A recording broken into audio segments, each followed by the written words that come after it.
Josué et Dieu. Que Dieu vous bénisse abondamment. Je croyais que j'avais tout entendu. On va suivre cette vidéo. Vraiment, écoutez attentivement cette vidéo. Vous allez rester perplexe. Écoutez. 18, verset 1 et suite, on dit il y a 3 anges qui sont venus parler à Abraham, et puis voilà, il y avait Gabriel, il y avait Raphaël, et puis il y avait Michael. Or, quand tu vois dans la Bible, on dit nos 3 hommes sont venus parler avec eux, il y a un qui s'appelait l'Éternel. L'Éternel là, même le nom éternel est donné à Salomon dans la Bible. Le nom éternel là, c'est attribué à l'être humain, Salomon dans la Bible, éternel. L'éternel est... C'est extraordinaire. Le nom éternel est attribué à Salomon dans la Bible. C'est écrit où?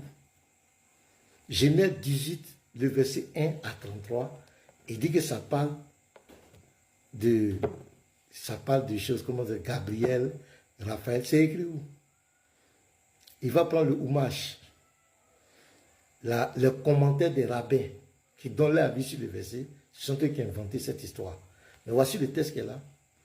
Genèse 18, verset 1. L'Éternel lui apparut parmi les chaînes de Mamré. On dit l'Éternel lui apparut. Il n'y a pas deux éternels dans la Bible. C'est un défi qui donne le verset où Salomon est appelé éternel là. L'Éternel. C'est pathétique. L'Éternel lui apparut. Regardez, les 3 hommes. Au verset 10, on dit quoi? L'un d'entre eux dit, je reviendrai vers toi à cette même époque, et voici, Sarah, ta femme, aura un fils. Sarah écoutait à l'entrée de la tente qui était derrière lui. Au verset 12, elle rit en elle-même en disant, maintenant que je suis vieille, aurais-je encore des désirs? Mon Seigneur aussi est vieux. L'Éternel dit à Abraham, c'est lui, l'un d'entre les 3, pourquoi donc Sarah a-t-elle ri en disant, est-ce que vraiment j'aurai un enfant, moi qui suis vieille? Verset 14, y a-t-il rien qui soit étonnant de la part de l'Éternel? Au temps fixé, je reviendrai vers toi. À cette même époque, et Sarah aura un fils. C'est l'Éternel qui parle. On va au verset 20.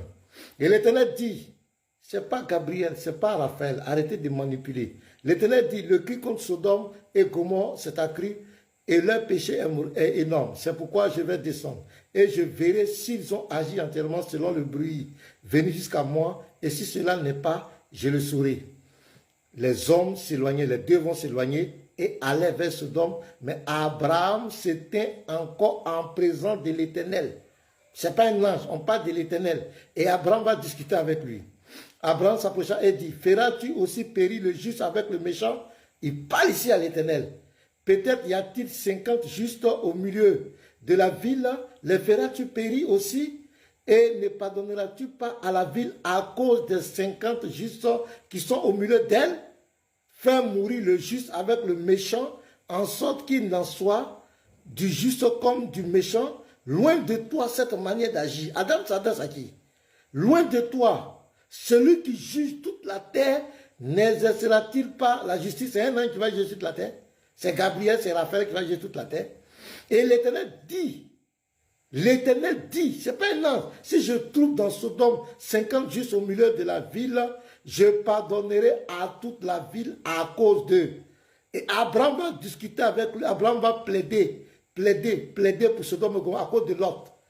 Et quand il va finir au verset 33, l'Éternel s'en alla lorsqu'il eut achevé de parler à Abraham, et Abraham retourna dans sa demeure.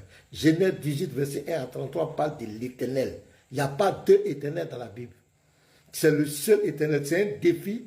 Dites à ce monsieur de nous donner le verset où Salomon a été appelé l'Éternel. Shalom, partagez les frères.